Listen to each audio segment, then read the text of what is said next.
Good morning બાળકો. આજના ચેપ્ટરની અંદર સ્ટાન્ડર્ડ 10 જે 4th ચેપ્ટર છે, ચોથા નંબરનો ચેપ્ટર છે, કેમેસ્ટ્રી વિભાગ. જે કાર્બન અને તેના સંયોજનો આપણે ઘણા લગભગ 8 કે 10 તાસ આમના ભર્યા છે, પીરિયડ ભર્યા છે. એકદમ સરસ સમજ્યા જેવું આ ચેપ્ટર છે, જે 6 માર્ક્સનું બોર્ડની અંદર પૂછાવાનું છે. આગળનું થોડું આપણે રિવિઝન કરીએ કે આપણે ક્યાં સુધી પહોંચ્યા હતા, કેટલું ચલાવ્યું હતું, કયા પોઈન્ટ આપણે સમજી ગયા છે. તો કે આગળ મેં તમને કાર્બનના સંયોજનો વિશે સમજાવેલું હતું, એમની સંતૃપ્ત સંયોજનો, અસંતૃપ્ત સંયોજનો એ વિશે મેં માહિતી આપેલી હતી. પછી હેલો, આલ્ડીહાઇડ, કીટોન, આ બધાના સમૂહ વિશે માહિતી આપેલી હતી. લાસ્ટ લેક્ચરની અંદરની વાત કરું છું કે એમના વિશે મેં તમને બધી જ માહિતી આપી દીધેલી હતી. હવે આવશે કે કાર્બન સંયોજનો અને તેના રાસાયણિક ગુણધર્મો, પ્રવૃત્તિ વિશે પણ આપણે જોઈ ગયા હતા. એમના પછીનો પોઈન્ટ છે કે કાર્બન સંયોજનો અને એના રાસાયણિક ગુણધર્મો કેવાય છે. આમાં તમારે એક મેઇન પોઈન્ટ છે સાબુ અને તેના પ્રક્ષાલકો. મેઇન પોઈન્ટ તમારો એ છે. હવે જોશું કે કાર્બન અને સંયોજન, કાર્બન સંયોજનો અત્યાર સુધી તો આપણે જોયું હતું કે એના ભૌતિક અને રાસાયણિક ગુણધર્મો શું હોય છે. હવે કાર્બન સંયોજનોના શું કહે છે કે રાસાયણિક ગુણધર્મો શું કહેવા માંગે છે. તો કે આ વિભાગમાં આપણે કાર્બન સંયોજનોના કેટલાક રાસાયણિક ગુણધર્મોનો અભ્યાસ કરીશું. એટલે હવે જે લાસ્ટ પોઈન્ટ આપણો છે એની અંદર તમને શું કહેવા માંગે છે કે હવે આપણે રાસાયણિક ગુણધર્મોનો અભ્યાસ કરશું. આપણે ઉપયોગ કરતા મોટા ભાગના બળતણ કાર્બન અથવા તેના સંયોજનોના બનેલા હોવાથી સૌ પ્રથમ આપણે દહન વિશે અભ્યાસ કરશું. જે કે 9thની અંદર આપણે દહનનું આખું લેશન આવી ગયું છે, કે મીન્સ 8મા, 9thની નહીં પરંતુ 8મા ધોરણની અંદર દહન, જે બળતણ ઓક્સિજનની હાજરીમાં, હવાની હાજરીમાં સળગતું હોય અને ઉષ્મા આપતું હોય એને શું કહેવામાં આવે છે? દહન કહેવામાં આવે છે. જેવું આપણે 8મા ધોરણની અંદર શીખી ગયા છે. પણ ફરીથી આપણે થોડું એનું રિવિઝન કરશું કે દહન શું છે. દહનથી આપણને શું મળે છે? ઉષ્મા અને પ્રકાશ મળશે. તો જોઈએ આપણે કે કાર્બન અને તેના બધા જ અપર રૂપોમાં અપવાદ સ્વરૂપ હવામાં દહન પામીને કાર્બન ડાયોક્સાઇડ આપે છે.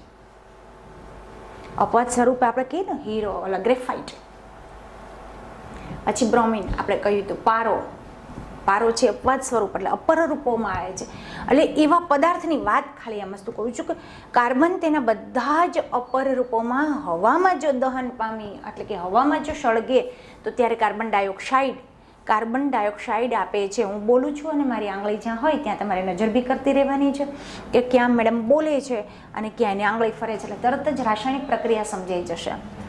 હવામાં દહન પામી અને કાર્બન ડાયોક્સાઇડ આપે છે, હવામાં દહન કરી અને કાર્બન ડાયોક્સાઇડ આપે છે, અને સાથે પ્રકાશ અને ઉષ્મા મુક્ત કરે છે. મોટા ભાગના કાર્બન સંયોજનો પણ દહન દ્વારા વધુ પ્રમાણમાં ઉષ્મા અને પ્રકાશ મુક્ત કરતા હોય છે. આ ઓક્સિડેશન પ્રક્રિયાઓ છે કે જેના વિશે આપણે પ્રથમ પ્રકરણમાં શીખી ગયા છે. ઓક્સિડેશન અને રિડક્શન અને રેડોક્સ, આ ત્રણ પ્રક્રિયાઓ મેં તમને ક્યાં શીખવાડેલી હતી? ચેપ્ટર 1માં રાસાયણિક પ્રક્રિયા એવું શીખવાડેલી હતી. એટલે એની અંદર આપણે બંને પોઈન્ટ આવી ગયા છે, ઓક્સિડેશન અને રિડક્શન અને રેડોક્સ. હવે હું તમને શોર્ટકટમાં થોડું ઓક્સિડેશન વિશે માહિતી આપી દઉં કે જે પ્રક્રિયાની અંદર ઓક્સિજનનો ઉમેરો થતો હોય એને ઓક્સિડેશન પ્રક્રિયા કહેવામાં આવે છે. અને જે પ્રક્રિયાની અંદર આપણે અત્યારે એક જ પ્રક્રિયા શીખવાની છે, રિડક્શન પ્રક્રિયા નથી, પરંતુ આપણને માહિતી હોવી જોઈએ. પરંતુ હું તમને થોડું યાદી અપાવી દઉં કે શું છે બંને, એટલે તમને યાદ આવી જશે. કેમ કે આપણે 9thમાં શીખી ગયા છે અને 8માં બી શીખી ગયા છે કે ઓક્સિડેશન પ્રક્રિયા અને રિડક્શન પ્રક્રિયા શું છે. તો માહિતી આપું છું કે ઓક્સિડેશન એટલે કે જે પ્રક્રિયા દરમિયાન ઓક્સિજનનો જો ઉમેરો થતો હોય ભાઈ, તો એ ઓક્સિડેશન કહેવામાં આવે છે. જે પ્રક્રિયાની અંદર હાઇડ્રોજનનો ઉમેરો થતો, ઓક્સિજનને દૂર કરવામાં આવતો એને રિડક્શન પ્રક્રિયા કહેવામાં આવે છે. અને જો ઓક્સિડેશન અને રિડક્શન આ બંને પ્રક્રિયાઓ જો એકી સાથે થતી હોય તો એમને રેડોક્સ પ્રક્રિયા તરીકે ઓળખવામાં આવે છે. એટલે તમને થોડી માહિતી મળી ગઈ છે. તો હું શું કહું છું કે C+O2 is equal two CO2, right ને ભાઈ? C+O2 is equal two CO2 plus ઉષ્મા અને પ્રકાશ આપે છે. જો કાર્બન અને ઓક્સિજન બંને સાથે મળે તો આપણે કાર્બન ડાયોક્સાઇડ મળે. કાર્બન ડાયોક્સાઇડ તો મળશે જ, હવામાં દહન પામીને કાર્બન ડાયોક્સાઇડ તો મળે જ, પરંતુ એની સાથે સાથે આપણને ઉષ્મા અને પ્રકાશ બંને પણ મળશે. હવે મિથેન શું છે? મિથેનની સાથે જો હવાની હાજરી હોય તો તમને કાર્બન ડાયોક્સાઇડ અને પાણી આ બંને તમને મળશે. એટલે કે CH4 plus O2 is equal two CO2 plus H2O ઉષ્મા અને પ્રકાશ મળશે. એટલે કે કોઈ પણ પદાર્થ સળગાવતા ઉષ્મા અને પ્રકાશ મળે એને દહન કહેવામાં આવે છે. હવે શું કહે છે કે CH3CH2OH પ્લસ O2 ની સાથે જો રાસાયણિક પ્રક્રિયા કરવામાં આવે તો CO2 પ્લસ H2 અને ઉષ્મા અને પ્રકાશ ઉત્પન્ન થાય છે. આ દહનના રાસાયણિક સમીકરણો છે. એવું નથી કે કોઈ પણ પ્રક્રિયા, આટલી જ પ્રક્રિયા, કોઈ પણ પ્રક્રિયાને જો હવાની હાજરીમાં સળગાવીને તો ઉષ્મા અને પ્રકાશ આપણને મળશે. હવે પ્રથમ પ્રકરણમાં આપણે બધું શીખી ગયા છે એટલે તમને પાછું રિવિઝન કરાવ્યું છે. પ્રથમ પ્રકરણમાં આપણે શીખ્યા તે પ્રમાણે છેલ્લી બે પ્રક્રિયાઓને સંતુલિત કરો. મેં તમને સંતુલિત કરવાનું શીખવાડેલું છે પહેલું જ, પણ તો બી તમને થોડું અહીંયા પાછું બતાવી દઉં છું. એ સી આ તો સંતુલિત છે. જો સી એક જ, કાર્બન ડાયોક્સાઇડ એટલે કે CO2, ઓક્સિજન 2, એવી જ રીતે CH4 પ્લસ O2. હવે જેવું પ્રક્રિયક છે એટલી જ નીપજ આવવી જોઈએ, એને સંતુલિત કહેવામાં આવે છે. હવે તમારે જોતું જવાનું કે અહીંયા કાર્બન 1 છે તો સામે કાર્બન 1 છે તો કે યસ. પછી અહીંયા કેટલા છે હાઇડ્રોજન તો કે 4 છે, તો અહીંયા કાર્બન હાઇડ્રોજન 4 છે નથી. તો એમને પૂર્વક મૂકવાનો, જે કે મેં લાસ્ટ લેક્ચરની અંદર પૂર્વક શીખવાડેલા હતા અને પહેલું તમને બોર્ડ વર્ક કરી અને મેં પહેલા ચેપ્ટરની અંદર શીખવાડેલું હતું. તો આમની અંદર પણ તમારે કેટલા ઘટે છે હાઇડ્રોજન તો કે 2, તો આપણે એને આગળ 2 મૂકી દઈશું ભાઈ, રાઈટ ને? તો કે હા, ઓક્સિજન કેટલા છે તમારી પાસે? 2, તો અહીંયા ઓક્સિજન જો આવી ગયા 2, અહીંયા પાછું ઓક્સિજન 2 આવી ગયા. તો ડાબા બરાબર જબા થવું જોઈએ. એવી જ રીતે પાછું આ પ્રક્રિયા થશે કે સી કેટલા છે જોઈ લેવાનું, 1 2, તો આની અંદર C2 હોવા જોઈએ. 2 ને 2 4, એટલે કે 2 1 અને 1 2 થશે. H કેટલા છે? 3 ને 2 5, તો આની અંદર જોઈ લેવાનું કે હાઇડ્રોજન 5 છે. ન થતા હોય તો તમારે અહીંયા 3 મૂકવાનું રહેશે. જો 3 ને 2 5 ને 1 6, તો તમે અહીંયા 3 મૂકશો તો 3 2 6 એટલે 6 હાઇડ્રોજન થઈ જશે ભાઈ. તો કે હા, તો 2 6 થઈ જશે. આવી રીતે તમારે રાસાયણિક પ્રક્રિયાને સંતુલિત કરતું રહેવાનું છે. એટલે થોડું અમથું મેં તમને શીખવાડેલું છે કે રાસાયણિક પ્રક્રિયાને સંતુલિત કઈ રીતે કરવાની છે. તો કે એના પૂર્વક મૂકવાના. જો જેટલું પ્રક્રિયકો હોય ને એટલું સામે નીપજ હોવી જોઈએ. એટલે ડાબા ઇઝ ઇક્વલ ટુ જબા, left is equal to right હોવું જોઈએ. હવે શું કહેવા માંગે છે? જો કે પ્રવૃત્તિ આપણે જોશું કે પ્રવૃત્તિમાં શિક્ષકની મદદ જરૂરી છે. અમુક કાર્બન સંયોજનો છે તમારી પાસે કાઉન્સમાં આપ્યું છે. નેપ્થેલિન, કપૂર, આલ્કોહોલને વારાફરતી 1 ચમચી પર લઈ તેને સળગાવો. બહુ સરસ આપ્યું છે કે અમુક કાર્બન સંયોજનો નેપ્થેલિન છે, કપૂર છે, આલ્કોહોલને વારાફરતી ચમચી ઉપર લઈને પહેલી વખત આને લેવાનું, બીજી વખત આને લેવાનું, ત્રીજી વખત આને લેવાનું. આ બધાને તમારે સંયોજનો છે એને વારાફરતી ચમચી લઈ તેને સળગાવો. જ્યોતના પ્રકારનું અવલોકન કરો. એક એકને સળગાવતું જવાનું, અવલોકન કરતું જવાનું. શું અવલોકન કરવાનું છે? અને ધુમાડો ઉત્પન્ન થયો છે કે નહીં તે જોવાનું છે. કે આ ત્રણેયને તમે વારાફરતી ચમચી વડે આવી રીતે રાખશો ને પછી એને બર્નર વડે ગરમ કરતું રહો, પછી કેમાંથી ધુમાડો નીકળે છે એ જોતું રહેવાનું છે. જ્યોતની ઉપરની ધાતુની તકતી રાખો. હવે શું કહે છે? જ્યારે ગરમ કરો છો ને તો ત્યારે આ 3 સંયોજનને વારાફરતી ગરમ કરો, પછી એના ઉપર એક તકતી રાખવાની. ધુમાડો નીકળશે એટલે તમને ખ્યાલ આવી જશે અહીંયા મેશ જેવું જમી જશે, કાળો પદાર્થ જામી જશે. એટલે જેની અંદરથી ધુમાડો નીકળશે ને અહીંયા કાળો પદાર્થ, આપણે જોશું કે જ્યોતની ઉપર ધાતુની તકતી રાખી દીધી. શું આપેલા સંયોજનો પૈકી કોઈ પણ તકતી ઉપર કાંઈ પદાર્થ જમા થયો છે એવું કહે છે. તો હું તમને આખી પ્રવૃત્તિ સમજાવું કે પેલું નેપ્થેલિન, કપૂર અને આલ્કોહોલ એ ત્રણેય કાર્બન સંયોજનો છે. એ કાર્બન સંયોજનો છે એને વારાફરતી આપણે ચમચી લઈ અને ગરમ કરશું, ચમચી ઉપર રાખી, તો શું થશે ખબર? કે નેપ્થેલિન છે ને એ અસંતૃપ્ત હાઇડ્રોકાર્બન છે. અસંતૃપ્ત હાઇડ્રોકાર્બન છે ને એટલે આની અંદરથી ધુમાડો નીકળશે. નેપ્થેલિનને ગરમ કરશો ને, તમે પ્રયોગશાળાની અંદર આ બધી વસ્તુ જોઈ શકશો અને એ બી તમે પ્રેક્ટિકલ કરશો ને તો જ તમને માહિતી મળશે. બાકી હું બોલું છું એટલે તમને માહિતી તો મળે જ કે ભાઈ આ અસંતૃપ્ત છે ને આ બંને સંતૃપ્ત દ્રાવણો છે, એ ખ્યાલ આવી જશે. પરંતુ જ્યારે તમે આનું પ્રેક્ટિકલ કરશો ને ત્યારે તમને માહિતી મળશે કે હા, મેડમે કહ્યું હતું કે નેપ્થેલિન છે એ કેવું કાર્બન સંયોજન છે, તો કે અસંતૃપ્ત છે. અસંતૃપ્ત છે એટલા માટે જો એને ચમચીમાં લઈ અને ગરમ કરવામાં આવશે ને તો એમાંથી ધુમાડો નીકળશે. ધુમાડો નીકળશે અને પછી જો એના ઉપર તકતી રાખશો ને, કોઈ પણ પ્લેટ રાખશો એટલે ત્યાં કાળી મેશ જામી જશે. શું થઈ જશે? કાળી મેશ જામી જશે. એટલે કાળો એકદમ પદાર્થ અહીંયા જામી જશે.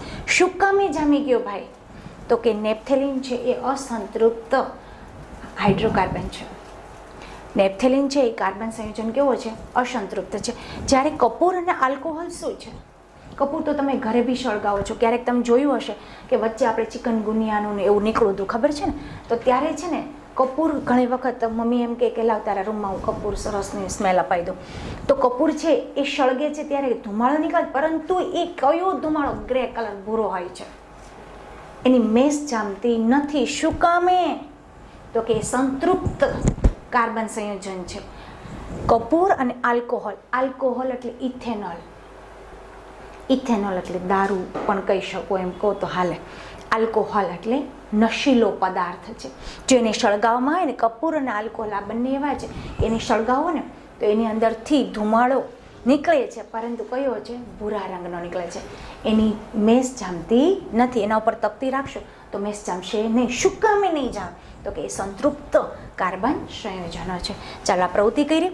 હવે શું કહે છે? પ્રવૃત્તિ પાછી આપણે આ બી કરવાની છે, પછી તમારે નીચેનું સમજવાનું છે કે એક બન્સેન બર્નર ચાલુ રાખો અને જુદા જુદા પ્રકારની જ્યોત ધુમાડાની હાજરી પ્રાપ્ત કરવા માટે તેના નીચેના ભાગને હવા છિદ્ર યોગ્ય રીતે ગોઠવો.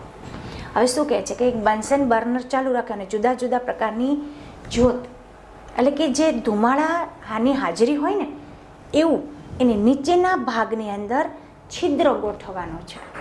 તમને પીળી મેસ જેવી કાળી જ્યોત ક્યારે જોવા મળે છે અને ભૂરી જ્યોત ક્યારે જોવા મળે છે?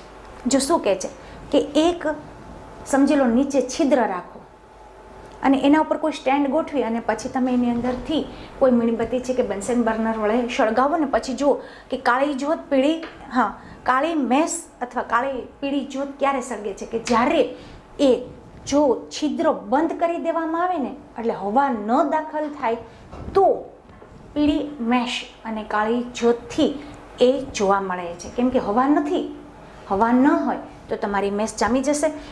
પૂરી જ્યોત ક્યારે? કે એને સંપૂર્ણ દહન કરી ખોળ, અપૂર્ણ દહન કહેવામાં આવે છે કે જો એને પૂરેપૂરું ઓક્સિજન મળતું રહે ને તો એ ભૂરી જ્યોતથી સળગે છે. એટલે કે હવાનું છિદ્ર હોય તો એ છે આપણને ભૂરી જ્યોતથી સળગતું રહેશે.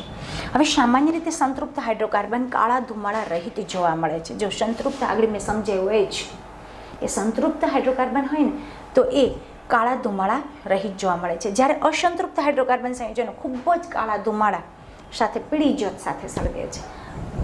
રાઈટ? અસંતૃપ્ત. અને જેના પરિણામે પ્રવૃત્તિ 4.3માં ધાતુની તકતી પર શું મળે છે? મેસ જોવા મળે છે. જો કે હવાનો પુરવઠો સીમિત કરવા સંતૃપ્ત હાઇડ્રોકાર્બનનું અપૂર્ણ દહન એટલે કે હવા ન હોય અને તમે એમને સળગાવશો તો શું થઈ જશે? મેશ, કાળી મેશ જમી જશે અને પીળો ધુમાડો નીકળે. અપૂર્ણ દહન કહેવામાં આવે છે. ઉદ્ભવે છે ઘરમાં ઉપયોગમાં લેવામાં ગેસ, કેરોસીન સ્ટવમાં સ્ટવમાં હવા માટે પ્રવેશ માર્ગ હોય જ છે. જ્યારે ગેસ સળગાવો છે ત્યારે એની હવા હોય છે, ઓલા છિદ્ર હોય છે. કદાચ ગેસનું તમે જોયું હોય ને તો એની ઉપર જે છે બર્નર એ શું હોય છે? છિદ્રવાળું છે. શું કામે છિદ્રવાળું? કેમ કે અંદર હવા મળે ને એટલે સંપૂર્ણ દહન થાય છે. એટલે એ ગ્રે કલરની ભૂરી જ્યોતથી સળગે છે, જેનાથી પૂરતા પ્રમાણમાં ઓક્સિજનયુક્ત મિશ્રણ શું કહે છે? દહન પામી ધુમાડા રહિત ભૂરી જ્યોતથી આપે છે. જો તમે ક્યારેક વાસણોના તળિયા કાળા થતા જોયા હોય ને તો એનો અર્થ એ શું થાય ખબર છે? ઘણી વખત મમ્મી રસોઈ બનાવતા હોય ને તો વાસણનું તળિયું છે ને આખું કાળું બની ગયું હોય. તો આપણને ખ્યાલ આવી જાય કે હા હવે જોજો ગેસ જવાની તૈયારી હશે ને ત્યારે છે ને પીળી જ્યોત નીકળશે, એટલે આપણને એક બે દિવસમાં અંદાજ આવી જાય કે હવે ગેસ ભાઈ જવાના થયા છે. કેમ કે પીળી જ્યોત નીકળશે અને પ્લસમાં શું થઈ જશે, વાસણ ઉપર કાળી મેસ જામી જશે, એટલે ખ્યાલ આવી જશે કે હવે અમને ગેસ છે ને, એટલે કે મીન્સ કે હવા મળતી બંધ થઈ ગઈ છે. એનો અર્થ એ થાય છે કે હવા માટેનો પ્રવેશ માર્ગ અવરોધાય એટલે એને રોકી દેવામાં આવેલો છે, તથા બળતણનો વ્યય થઈ રહ્યો છે, એટલે કે જે ગેસ છે એનો ખોટો બગાડ થઈ રહ્યો છે. કોલસો તથા પેટ્રોલિયમ જેવા બળતણોમાં થોડી માત્રામાં નાઇટ્રોજન તેમજ સલ્ફર હોય છે.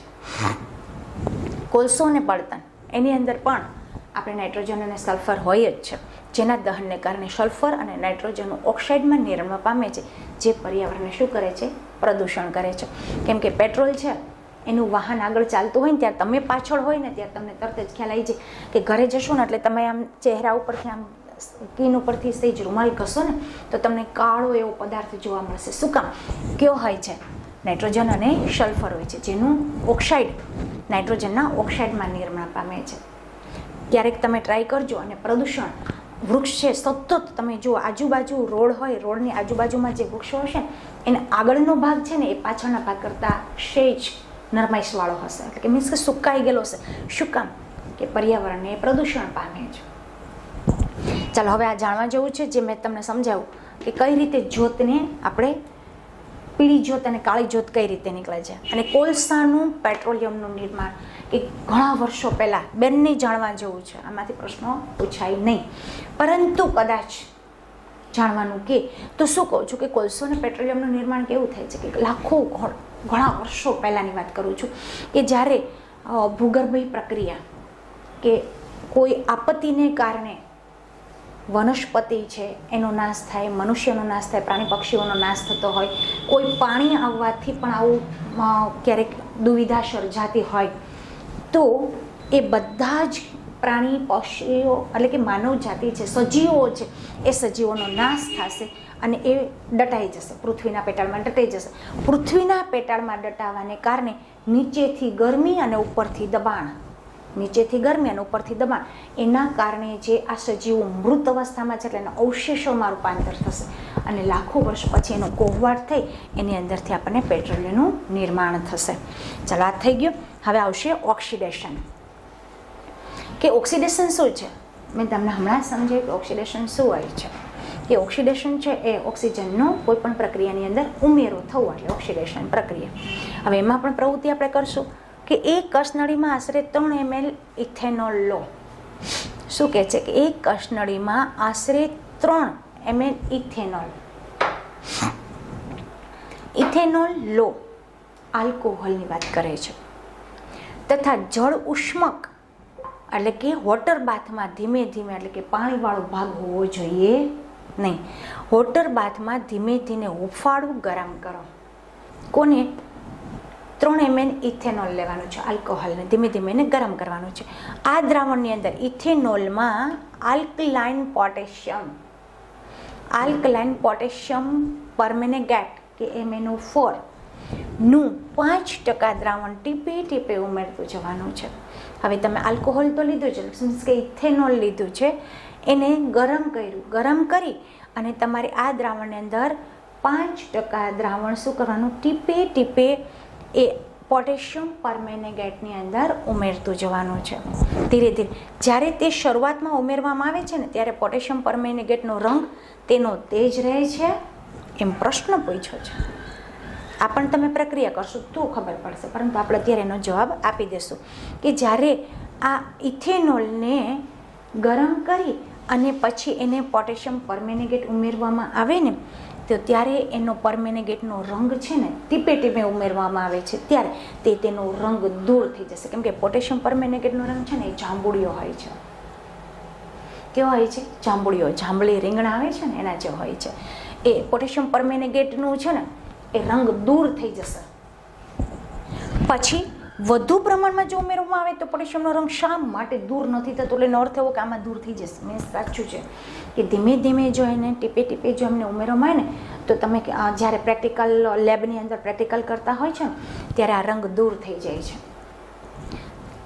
અને વધુ પ્રમાણમાં જો પોટેશિયમ પરમેનેગેટનો રંગ શા માટે દૂર નથી થતો એ પણ કહી દઉં છું કે શા માટે દૂર વધારે પ્રમાણમાં પ્રક્રિયા કરવામાં આવશે ને તો પોટેશિયમ પરમેનેગેટનું દ્રાવણ થતું નથી, એટલે કે મીન્સ કે પડ્યું રહે છે, એની કોઈ પણ પ્રક્રિયા થતી નથી, એટલે એનો રંગ દૂર થશે નહીં. હવે પાણી છે એની અંદર થોડા ટીપે ટીપે ગળી નાખો તો એ વધારે પાણી હોય, દ્રાવણ વધારે હોય તો એમાં ઉમેરો થઈ જશે, તમને ગળી નહીં દેખાય. એક પ્રક્રિયા કરું છું ખાલી. પરંતુ પાણી હોય એના કરતાં ગળીનું પાણી વધારે નાખશો, ઘરમાં ગળી તો હોય ને, એનું પાણી વધારે નાખશો તો પાણી કેવું થઈ જશે? જાંબુડી. પછી એ દૂર થશે નહીં. આ એના જેવું પ્રક્રિયા છે.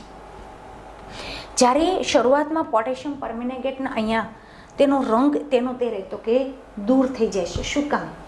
કેમ કે અહીંયા છે ને એ ઇથેનોલ એટલે કે મીન્સ કે આલ્કોહોલ છે ને એનું ઓક્સિડેશન થશે. ઓક્સિડેશન કરતા છે કોણ? ઇથેનોલ. એટલે ઇથેનોલ છે એની અંદર તમે પોટેશિયમ પરમેનેગેટ નાખશો એટલે પોટેશિયમ પરમેનેગેટ KMnO4 છે ને એ શું છે તો કે એ ઓક્સિડેશન કરતા છે. ઇથેનોલનું ઇથેનોલિક એસિડમાં ઓક્સિડેશન થાય છે અને રિડક્શન સ્વરૂપે, હું બોલું છું ને ખાસ ધ્યાન રાખજો, એનું રિડક્શન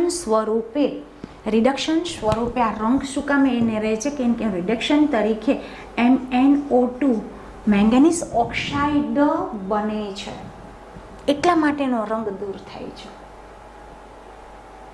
કેમ કે જ્યારે ઇથેનોલમાં તમે પોટેશિયમ નાખશો ને ત્યારે શું થશે તો કે પોટેશિયમ છે એ ઓક્સિડેશન કરતા છે.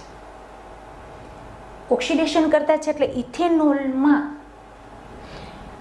શું થશે? ઇથેનોલિક એસિડનું ઓક્સિડેશન કરે છે અને કેમાં ફેરવાય છે ભાઈ? મેંગેનીઝ ઓક્સાઇડમાં ફેરવામાં આવે છે, એટલે કે મીન્સ બને છે. તો આ પ્રક્રિયાને શું કહેવામાં આવે છે તો કે એને બેરિંગ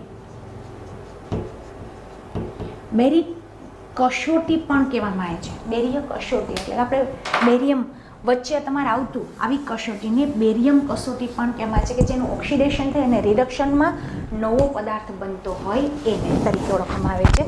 તો આમાં તો બેયનું કારણ મેં કહી દીધું છે કે રંગ શું કામ બદલાય છે. હવે પ્રથમ પ્રકરણમાં તમે જો આ શીખી ગયા છો, પરંતુ આપણે પાછું એમનું થોડુંક વધારે નવીન થોડું આવ્યું છે કેમ કે આ ઇથેનોલ આપણે આવ્યું જ નહોતું. પ્રથમ પ્રકરણમાં તમે ઓક્સિડેશન પ્રક્રિયા વિશે શીખી ગયા છીએ. કાર્બન સંયોજનનું દહન કરતાં તેના સરળતાથી ઓક્સિડેશન કરી શકાય છે. આ પૂર્ણ ઓક્સિડેશન ઉપરાંત એવી પ્રક્રિયાઓ છે કે જેમાં આલ્કોહોલ કાર્બોક્સિલ એસિડમાં ઇથેનોઇલિક એસિડમાં શું થશે? હું જે બોલી છું એ જ ઇથેનોઇલિક એસિડ જો CH3CH2OH કાર્બોનિક એસિડમાં શું મેં હમણાં જ કીધું KMnO4 પ્લસ ઉષ્મા અને શું મળશે તમને? ઇથેનોલિક એટલે કે CH3COOH પ્રક્રિયા મેં તમને કહી દીધું કે રંગ શું કામે રહે છે. આપણે જાણીએ છીએ કે જોઈએ છે કે કેટલાક પદાર્થ અન્ય પદાર્થનું ઓક્સિજન ઉમેરવા માટે સક્ષમ છે જેને ઓક્સિડેશન કરતા કહેવામાં આવે છે. ઓક્સિજનનો ઉમેરો થાય એટલે ઓક્સિજન સક્ષમ એટલે કે પ્રક્રિયક બને છે, એટલે એને પ્રક્રિયા બને છે જેને ઓક્સિડેશન કરતા કેમ છે પ્રકરણમાં પહેલામાં શીખી ગયા છે. આલ્કલાઇન પોટેશિયમ પરમેનેગેટ અથવા એસિડિક પોટેશિયમ ડાયક્રોમેટ આલ્કોહોલનું કાર્બોક્સિલિક એસિડમાં ઓક્સિડેશન કરે છે, એટલે કે શરૂઆતની સામગ્રી પ્રક્રિયક અને પાછળ ઓક્સિજન ઉમેરે તેથી ઓક્સિડેશન કરતા પણ તરીકે ઓળખવામાં આવે છે. હવે લાસ્ટ એક પ્રક્રિયા છે તમારી યોગશીલ પ્રક્રિયા. ખાલી સમજવાની છે કે યોગશીલ અને વિસ્થાપન આ બંને પ્રક્રિયા શું હોય છે. જો પેલેડિયમ અને અથવા નિકલ જેવા ઉદ્દીપકોની હાજરીમાં અસંતૃપ્ત હાઇડ્રોકાર્બન, અસંતૃપ્ત એટલે દ્વિબંધ અને ત્રિબંધ ધરાવતા હાઇડ્રોકાર્બન સંયોજનો ઉમેરાય સંતૃપ્ત હાઇડ્રોકાર્બન બને છે એટલે એકલ બંધ. ઉદ્દીપકો જેવા કે નિકલ અને પેલેડિયમ જેવા પદાર્થો કે જે પ્રક્રિયાને અસર પહોંચાડ્યા વગર જ જુદા જુદા દરથી આગળ વધારે છે. આ પ્રક્રિયાનો ઉપયોગ સામાન્ય રીતે વનસ્પતિ તેલની અંદર થાય છે. શું કહે છે? અયોગશીલ પ્રક્રિયાનું કહે છે કે આ પ્રક્રિયા સામાન્ય રીતે વનસ્પતિ તેલ એનો ઉપયોગ પૂછાશે. આટલા પેરેગ્રાફની અંદર હું કહેવા માંગુ છું વનસ્પતિ તેલનો ઉપયોગ પૂછાશે. આ પ્રક્રિયાનો ઉપયોગ સામાન્ય રીતે વનસ્પતિ તેલના હાઇડ્રોનીકરણ નિકલ ઉદ્દીપકના ઉપયોગ દ્વારા થાય છે. વનસ્પતિ તેલ, જ્યાં મેઇન પોઈન્ટ હશે ત્યાં ખાસ ધ્યાન રાખજો. વનસ્પતિ તેલ સામાન્ય રીતે લાંબી અસંતૃપ્ત કાર્બન હાઇડ્રોજન ધરાવે છે, જ્યારે પ્રાણી ચરબીમાં સંતૃપ્ત હાઇડ્રોકાર્બન જોવા મળે છે. વનસ્પતિ તેલની જ વાત કરીએ છીએ કે વનસ્પતિ તેલ છે એની શૃંખલા કેવી હોય છે, તો કે લાંબી. જો MCQ નો ક્વેશ્ચન કે વનસ્પતિ તેલમાં કઈ શૃંખલા જોવા મળે છે, તો કે લાંબી અસંતૃપ્ત કાર્બન શૃંખલા ધરાવે છે, જ્યારે પ્રાણી ચરબીમાં સંતૃપ્ત કાર્બન શૃંખલા હોય છે. જો તમે જુઓ છો છે ઉદ્દીપક નિકલ ઉદ્દીપકની હાજરીમાં હાઇડ્રોજન શું બનશે પાછું આપણને બંધારણ CC અને RRHH. આ તમારું એનું બંધારણીય સૂત્ર હોય છે. હવે ખાસ જે હું તમને મેઇન પોઈન્ટ અત્યારે કહેવા માંગુ છું ને, આ 3 લીટીનો મેઇન પોઈન્ટ છે. શું કહેવા માંગે છે, જો કે તમે જોયું જ હશે કે હું જે તમને અત્યારે 2 માર્ક્સનું કહેવા માંગતી હતી કે તમે જોયું જ હશે કે જાહેરાતોમાં કહેવામાં આવ્યું છે કે કેટલા વનસ્પતિક તેલ સ્વાસ્થ્યવર્ધક હોય છે. સામાન્ય રીતે પ્રાણીના ચરબીમાં સંતૃપ્ત ફેટી એસિડ હોય છે. હવે આમાંથી પણ પ્રશ્ન પૂછાઈ શકે કે વનસ્પતિ તેલ શું છે? ઘણા ઉપયોગ કરતા જશે, સ્વાસ્થ્યવર્ધક છે અને પ્રાણી ચરબીમાં સંતૃપ્ત ફેટી એસિડ હોય છે. જે સ્વાસ્થ્ય ઘણા તેલ હોય છે ને એની અંદર પ્રાણીની ચરબી હોય છે, જે આપણા માટે બિનહાનિકારક એટલે કે મીન્સ કે આપણને નુકસાન કરતા છે, જે સ્વાસ્થ્ય માટે નુકસાનકારક હોય છે. ફેટી એસિડ એટલે એનાથી માણસની અંદર જો આ તેલ છે એ લગાવવામાં આવે અથવા તો શરીરની ઉપર એ લગાવવામાં આવે ને, જેનાથી આપણી ચરબી વધે છે, જે બોડી ફાટે છે, બોડી વધે છે, એટલે કે એને નુકસાનકારક છે. જ્યારે વનસ્પતિ તેલ છે એ સ્વાસ્થ્યવર્ધક છે અને ખોરાક રાંધવા માટે અસંતૃપ્ત ફેટી એસિડ ધરાવતા તેલ પસંદ કરવા જોઈએ. અહીંયા પ્રશ્ન પૂછાય કે ખોરાક રાંધવા માટે અસંતૃપ્ત ફેટી એસિડ ધરાવતા તેલ જ પસંદ કરવા જોઈએ, કારણ કે તો તમારે આ પ્રશ્નનો જવાબ 3 લીટીનો છે જે તમારે અહીંયા લખવાનો છે કે શું કામે ભાઈ ફેટી એસિડ ધરાવતો તેલનો જ ઉપયોગ કરવો જોઈએ? કેમ કે વનસ્પતિ તેલ છે સ્વાસ્થ્યવર્ધક છે, જ્યારે પ્રાણીની અંદર ફેટી એસિડ હોય છે જેનાથી શરીર આપણું નુકસાનકારક થશે.